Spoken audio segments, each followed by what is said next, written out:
Las opiniones vertidas en este programa expresan los puntos de vista de los participantes y en ningún momento pretenden ser la solución a todas las problemáticas relacionadas.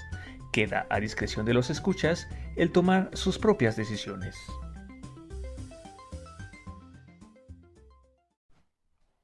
Les damos la bienvenida a una emisión más de Entropy, un espacio donde exploramos y reflexionamos sobre esos elementos psicológicos que nos caracterizan como seres humanos. Hola Iván. Hola Fede, ¿cómo te encuentras el día de hoy? Muy bien, muy bien. Con muchas ideas de este tema que no acabamos de cerrar todavía y se me hace muy interesante, Iván. ¿Tú cómo andas? Qué bueno. Yo fíjate que tras la emisión pasada, sí como que me quedé pensando mucho en ese tema y en mi vida y a nivel personal, como en qué áreas, ¿no? Me sentía empoderado y pues bueno, creo que soy afortunado porque hay muchos elementos que veo en mí donde me siento empoderado, pero bueno, quizás me falta mucho aplicar en la parte comunitaria. Ok, bueno, pero es un avance. Pero primero, stop.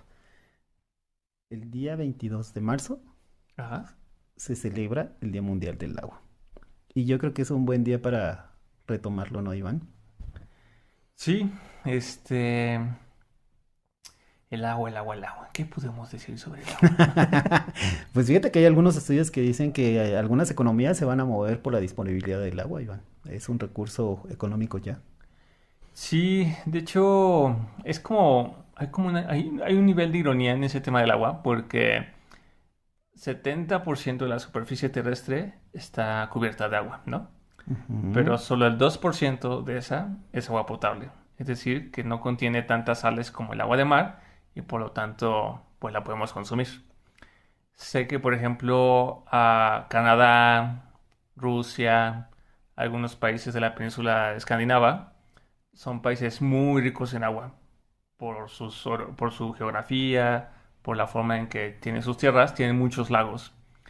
Y también sé que, pues de alguna forma, todo este tema del cambio climático está generando anualmente que algunas zonas se vayan desertificando, o sea, se vayan haciendo más áridas y otras partes se tengan como excesos de agua, ¿no? O Sí, sea, como que se está afectando los ciclos que se conocían por mucho tiempo y eso está afectando algunas zonas más que otras y viceversa, ¿no?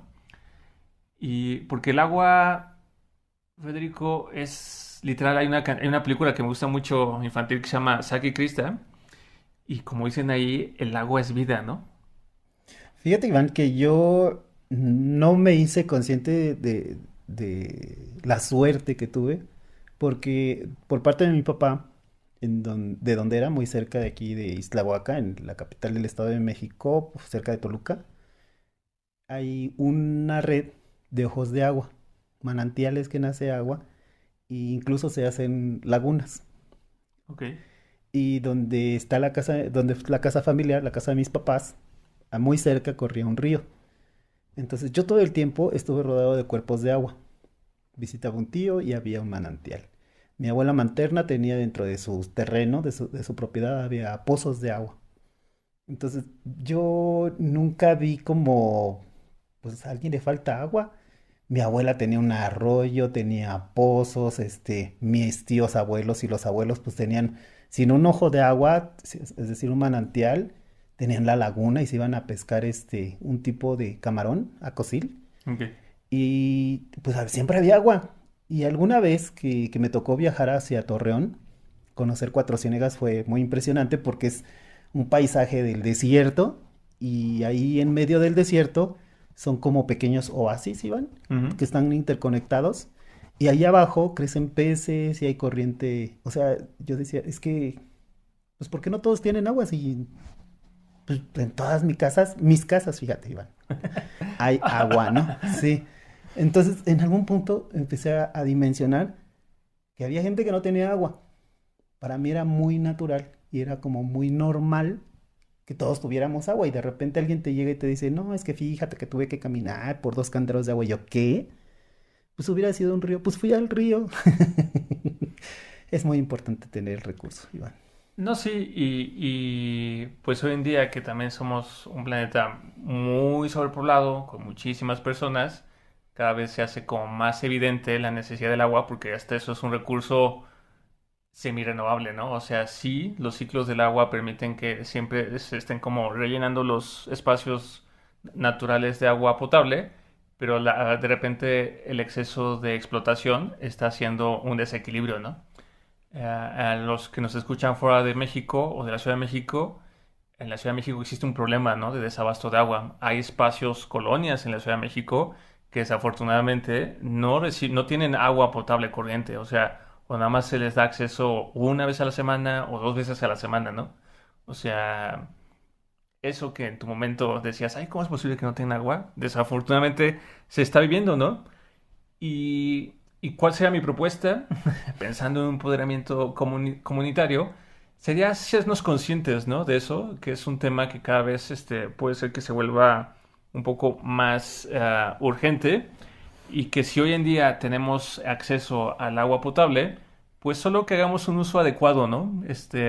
No sé, quizás cambiar una regadera de ahorro de agua, en los lavatrastes usar menos agua, en las cargas de ropa quizás meter suficiente ropa de tal forma que el agua que se use pues permita lavar lo más posible. Ah, quizás tener sistemas como de captación de agua pluvial, ¿no? En las empresas. En mi planta, por ejemplo, bueno, en el lugar donde trabajo, en la planta pusieron un sistema de captación de agua. Ellos están en Iztapalapa. Y gracias a ese sistema de captación, ellos están siendo capaces de cubrir el consumo de agua de 8 meses. Ok. Pues sí, yo Entonces, creo que en esta Día del Agua, Iván, sería interesante que nos propongamos hacer uso inteligente del recurso. sí. Y sobre todo también recuerden que hay que consumir, hay que hidratarnos bien, ¿no? Somos 70% de agua, entonces hay que tomar agua simple y tratar de evitar las refrescos y las bebidas dulces y energetizantes, ¿no? No hay nada como agua potable. Ok. Bueno, pues cuidemos el agua. Muy bien, Fede. Entonces, después de esta introducción muy larga, si estás de acuerdo, continuemos con el tema de empowering, Sí, por favor. empoderamiento. Ah,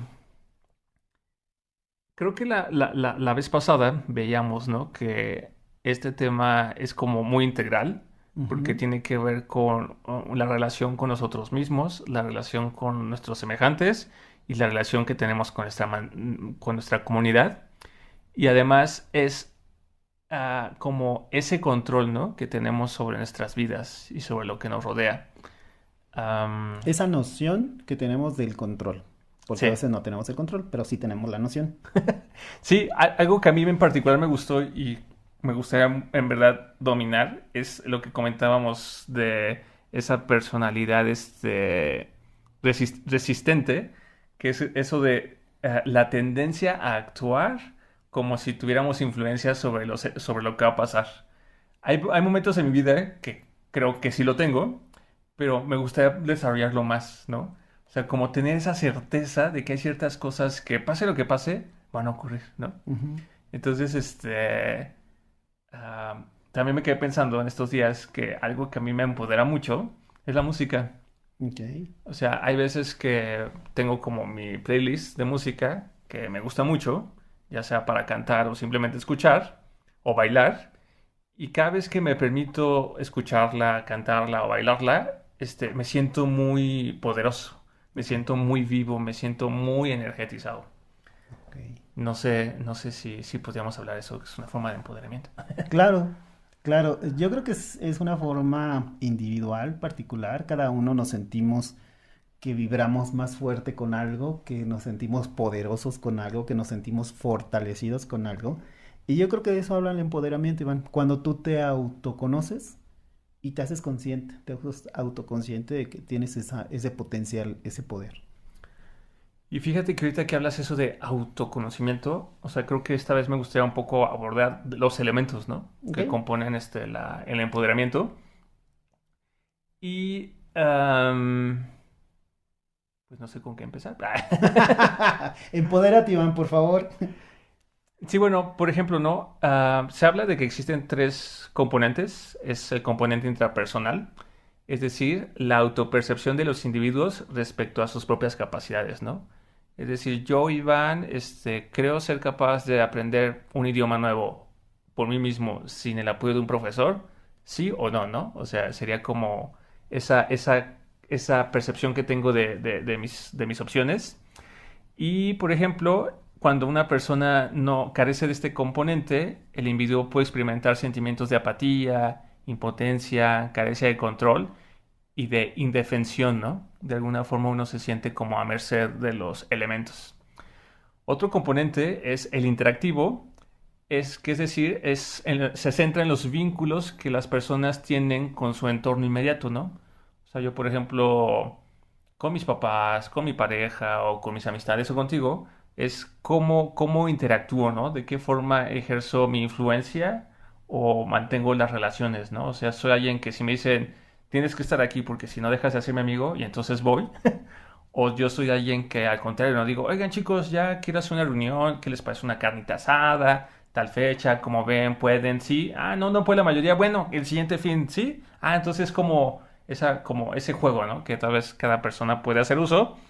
Y el tercer elemento es el comportamental, que se refiere a las acciones específicas de las personas que llevan a cabo para obtener control sobre sus vidas, ¿no? Que buscan la satisfacción de sus necesidades.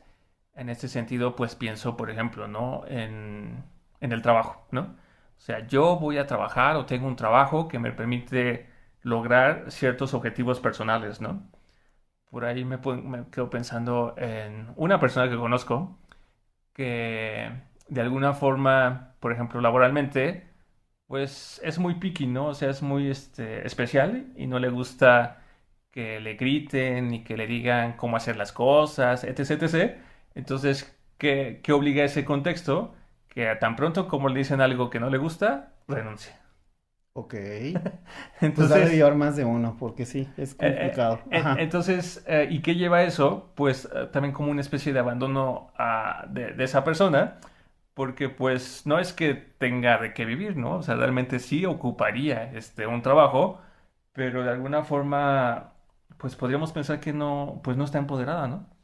Fíjate, Iván, ahorita que acabas de decir esto, hay dos estudios, uno en la Ciudad de México y otro en Cuba. Uno es sobre salud y otro es sobre educación. Y manejan todos estos elementos que acabas de decir, en donde mencionas cómo se integran las dimensiones.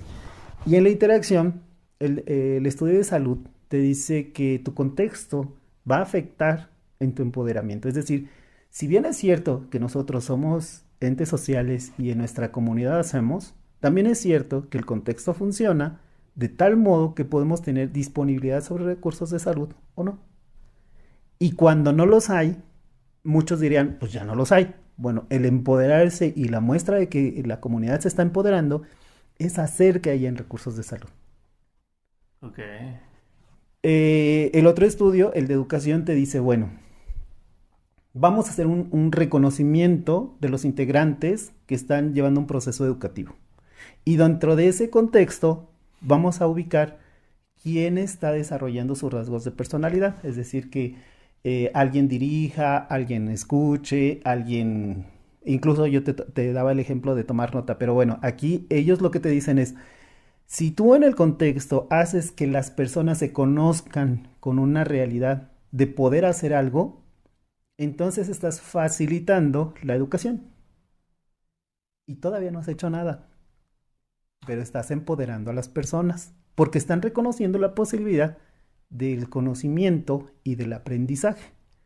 Y aunque todavía no se haga hecho nada, al empoderar a ese grupo, se está impulsando la educación. Fíjate que dices eso y pienso en este proyecto de Entropse.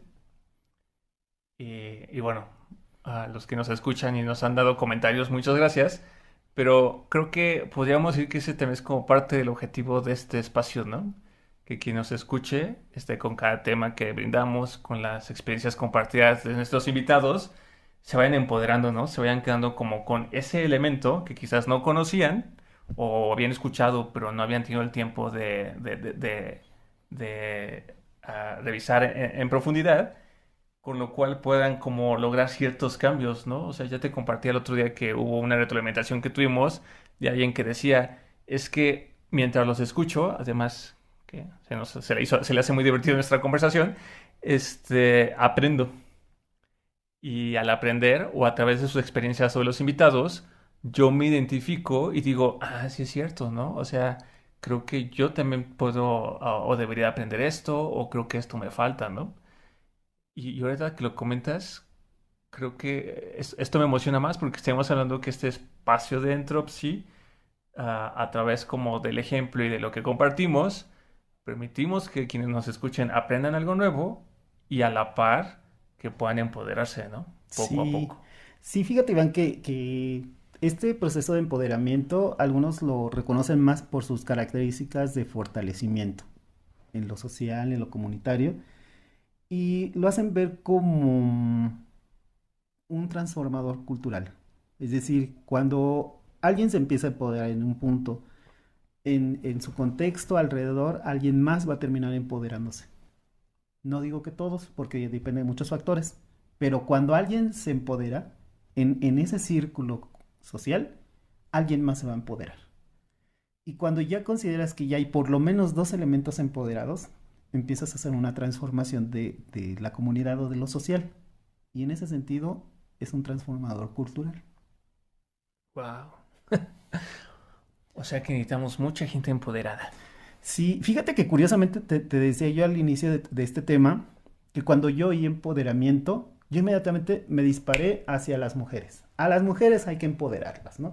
Y entonces yo pensé en mi primera impresión de que era un término feminista, ¿no? Y Ok. que era propio para las mujeres. O sea, así, fue mi primera impresión. Cuando empecé a estudiar un poquito más de este tema, los estudios, los elementos, y qué podía hacer en los niños, en los jóvenes, adolescentes, en lo laboral, en los deportistas, en las Olimpiadas de invierno, yo vi un patinador mexicano, que mis respetos, con todo respeto lo digo, que yo digo, es que su primera actuación estuvo muy buena, Iván, muy buena, me pareció excelente, pues, ¿vale? Su segunda participación ya no brilló tanto para mí. Y yo dije, aquí es donde se ve cuando el trabajo psicológico empodera a alguien, porque la mejor muestra es lo que acaba de hacer en un escaparate mundial con todos los reflectores, igual en la sesión anterior, como para decir, ya lo hice una vez, lo puedo volver a hacer e incluso me voy a desafiar esta vez y lo voy a hacer mejor. Ok. Y yo creo que el empoderamiento psicológico en ese escenario hubiera hecho brillar aún más a nuestro deportista. Digo, digo, es que es muy interesante, ¿no? Porque estaríamos hablando que sería como una habilidad de cajón, como ya lo decías la vez pasada, de empoderar a los niños, que deberíamos de enseñar, ¿no? Aunque yo me quedo pensando, si este concepto ya existe, por qué no existe tanta información o por qué no se le ha dado como, así como de, oh por Dios, ¿no? Es una mina de oro. O sea, es porque habrá como alguna otra clase de intereses o porque de alguna Mm, forma la misma dinámica de la vida que llevamos las personas pues no nos da la oportunidad de tener esos espacios y, y pues irnos empoderando. Fíjate que yo lo considero, en mi opinión personal, que es un sesgo de abordaje. Es decir, cuando alguien me dice, oye, ¿sabes qué? Yo quiero que en mi comunidad todo mundo barra las calles. Y entonces, ay, pues pones una disciplina, pones un orden, una rotación, pones un algo y ya cumpliste con el objetivo. En nuestro uso cotidiano es muy común hacer ese tipo de enfoques y el abordaje se queda ahí, se cumple el objetivo y todo el mundo quedó contento porque el objetivo se cumplió. Sin embargo, alguien le empezó a rascar más del lado psicológico. Él dijo, bueno, ¿cómo pudiéramos hacer eso y que además permanezca? Y después vieron, bueno, ya lo hicimos, lo hizo uno, ¿cómo podemos hacer que los demás lo hagan?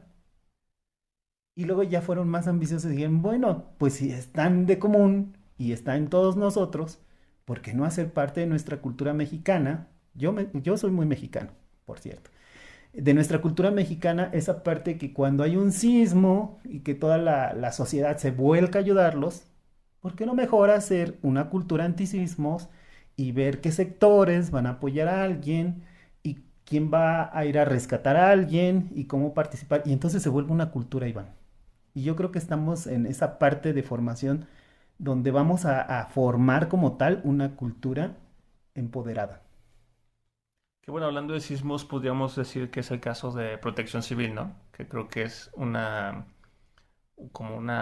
espacio que se creó del gobierno derivado del primer terremoto del 85, ¿no? Ujú. Como no había preparación, no había nada, entonces desafortunadamente pasa lo que pasa en la Ciudad de México y a partir de eso se decide, ¿no? A establecer esta institución de protección civil y hoy en día, o sea, protección civil tiene como mucho control y va determinando justamente como esas reglas y lineamientos para atender, ¿no? Y dar servicio ante alguna eventualidad. Sí, Iván, pero mira, protección civil, con todo respeto, señores, ¿eh? Pero hay una diferencia entre prevención y promoción. El fenómeno de prevención es cuando vemos un mal, le ponemos una supuesta cura o un remedio, y entonces lo que sigue es multiplicar la cura o el remedio. Esa es la prevención. En la promoción, Iván, yo creo que lo que viene siendo el empoderamiento, sería para el ejemplo, en donde vemos que podemos hacer algo más antes de que pase, incluso aunque no pase, o porque si llegara a pasar tenemos esta opción. Entonces, como que son de enfoques diferentes.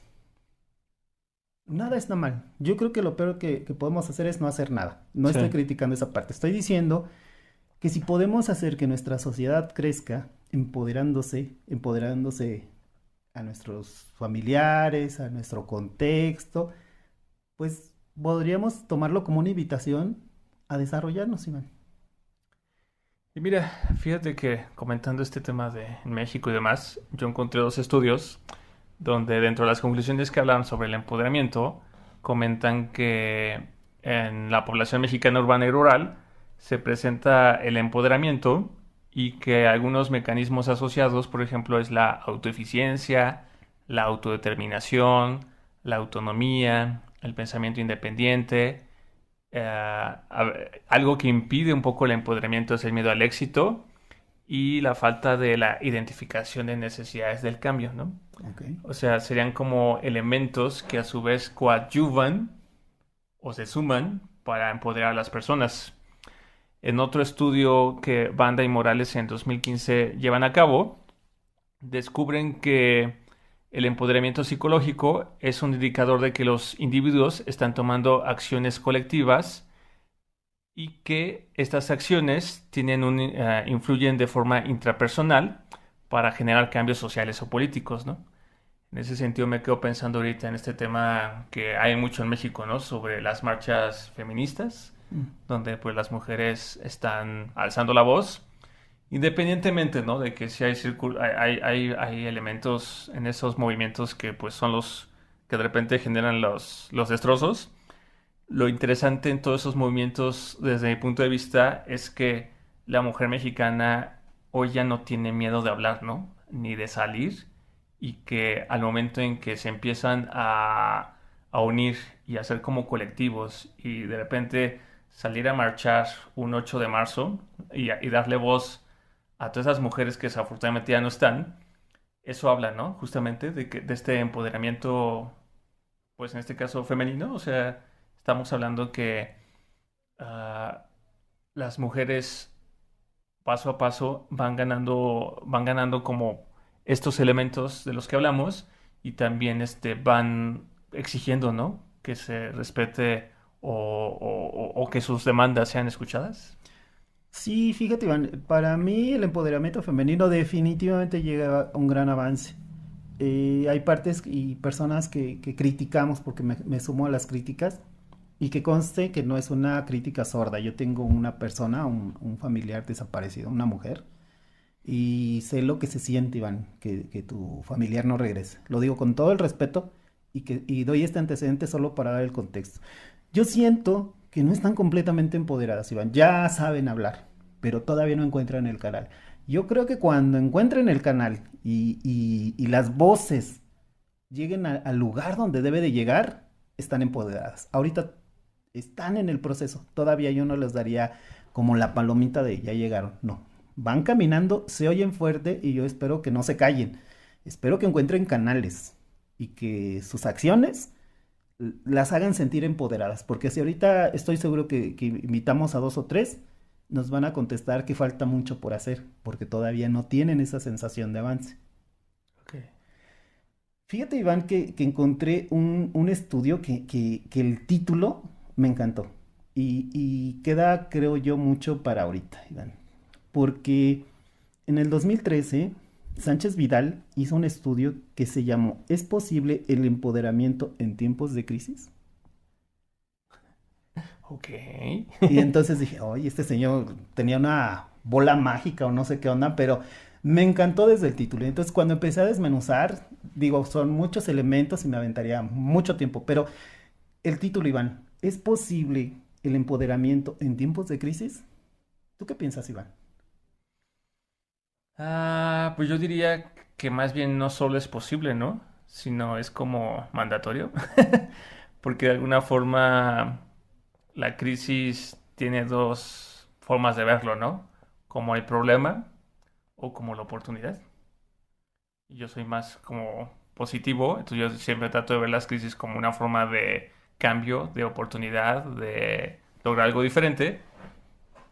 Y bueno, sin haber leído ese artículo, yo diría, sí, sí es posible.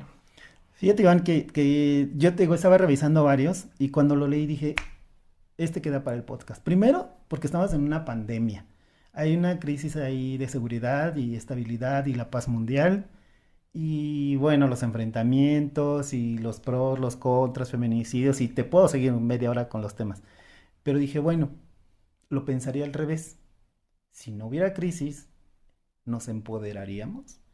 Y yo digo, es que yo creo que es parte de este juego de contexto social. Hay algo allá afuera, está en ebullición, está cambiando, puede ser una crisis, el encuentro de dos esquemas que entran en choque hacen una crisis y hay una promoción de cambio.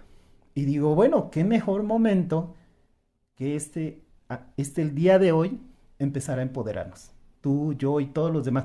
Tú bien decías, reflexionaste y encontraste puntos donde ya has avanzado en tu empoderamiento. Pero yo tengo mi idea personal de que siempre tenemos una oportunidad de empoderarnos en algo, ¿no? En nuestro contexto, en lo comunitario, en nuestra educación, en nuestra salud, en estos temas de COVID, ¿qué te platico, no? El poder tomar control nosotros o concedernos el control de poder hacer algo en una pandemia, eso estaría genial, Iván. Sí, y fíjate que en ese sentido, digo, ya lo comentábamos un poco con Miguel de nuevo, y en el tema de las enfermedades psicosomáticas. Este, yo con la pandemia, hay una idea que a todas las personas que llegamos a hablar lo decían, ¿no? De alguna forma, cuando nosotros crecemos, o al menos así es en México, crecemos con la idea de quién sabe de la salud de tu cuerpo. Bueno, más bien la pregunta es así. ¿Quién, además de ustedes, o ustedes que nos escuchan, hombres, mujeres, les enseñaron de que chiquitos que sus cuerpos eran templos y que nadie los podía tocar, ¿no? Solamente quién podía pedirles que se desnudaran o podía en algún momento tocar o revisar su cuerpo. ¿Quién era? Pues creo que una doctora, un doctor. Exactamente, ¿no? O sea, o al menos en mi contexto, yo aprendí eso, ¿no? O sea, la persona que sabe de salud o que sabe más de mi cuerpo son los doctores. Entonces, cuando enfermo, voy con un doctor, el doctor me revisa, me palpa, en función de la enfermedad o el malestar, pues será que me pida, no, pues destápate, o desnúdate, o vamos a pesarte, o qué sé yo, ¿no? Pero son las únicas personas que a mí me enseñaron que podían, ver mi cuerpo y tocarme, ¿no? Porque si alguien sabía de salud, es el doctor. Ok. Sin embargo, cuando fui creciendo, yo aprendí que sí, los doctores saben mucho y saben mucho de salud y en base a su experiencia y estudios, ¿no? Y gracias, qué bueno, ¿no? Porque realmente logran muchísimas cosas extraordinarias. Sin embargo, también aprendí yo que no todos los doctores tienen realmente la verdad absoluta sobre la salud. Y este doctor me puede decir que tengo esto, pero este otro me puede decir que tengo esto otro. Y si voy con una tercera opinión, es posible que tenga un tercer diagnóstico. Entonces, ¿a quién hacerle caso? Entonces, yo, por ejemplo, ya de hace varios años, pues eso es uno de los puntos donde digo que estoy empoderado, yo me hago responsable de mi salud. Entonces, cuando se presenta la pandemia, independientemente de lo que se había descubierto, independientemente de lo que decían y no hacían que debíamos de hacer, yo decidí cuidarme, yo decidí usar cubrebocas, yo decidí aislarme, porque tuve oportunidad de hacerlo, yo decidí dejar de ver a mis amigos, dejar de ver a mi familia, dejar de ir al cine, suspender vacaciones, yo lo decidí. Porque en lo que los expertos descubrían cómo se transmitía y lo que pasaba y lo que no pasaba, yo hice uso de las opciones que tenía para cuidarme. Y pues hoy en día, afortunadamente, puedo contar que después de 2 años de pandemia, yo no me he enfermado.